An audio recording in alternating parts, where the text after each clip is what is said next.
Et donc, en fait, ils ont mis en place tout un système donc d'événements qui sont récurrents.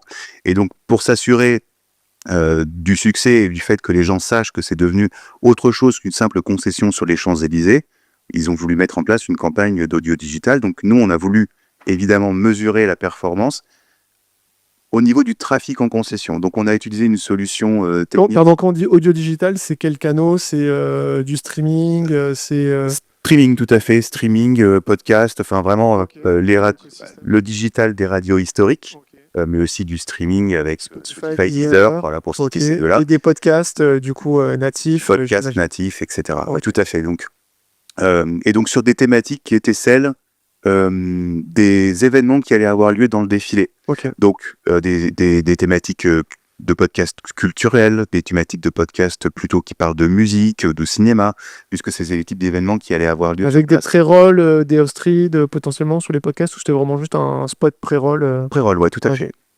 Tout à fait. Et donc, dans l'ensemble, en fait, on avait une belle granularité donc, dans notre plan média. Et évidemment, la question du client, c'est est-ce que ça marche ou pas de faire ce type de campagne?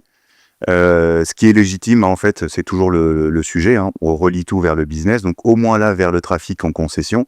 Et donc pour ça, on a utilisé une solution technique pour mesurer le trafic, parce que celle qu'ils avaient utilisée au départ pour eux mesurer leur trafic comme n'importe quel magasin permettait pas le matching avec la campagne média en fait. Leur solution permettait pas ça. C'était vraiment une solution de trafic plus classique en fait.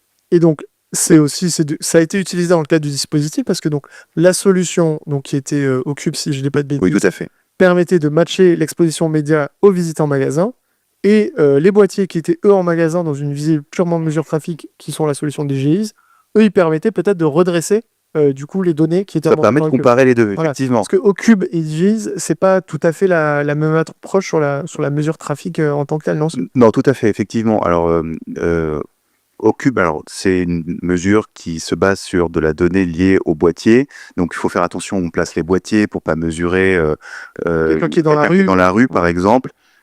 Problème, il y a toute une méthodologie derrière d'attribution et de modélisation aussi, parce que évidemment il y a le RGPD qui est pris en compte, donc c'est le SCESP qui valide cette méthodologie. Donc nous c'est hyper rassurant pour nous côté agence et pour l'annonceur, c'est-à-dire voilà, ok, cette méthodologie est fiable. DJIs, eux, ils utilisent une solution qui se base sur des caméras assistées par l'IA, qui va compter en fait le nombre de passages en fait de la porte d'entrée, et puis de gens qui rentrent vraiment. Enfin, c'est un peu plus complexe. Je maîtrise pas complètement leur solution de mesure, mais on est vraiment dans le magasin, exactement. Okay. Et c'est tout le monde en fait. C'est le. Et sur les résultats de mesure, finalement, est-ce que ce levier audio digital a contribué à générer des visites? Oui, complètement. En fait, et donc c'était donc un succès entre guillemets.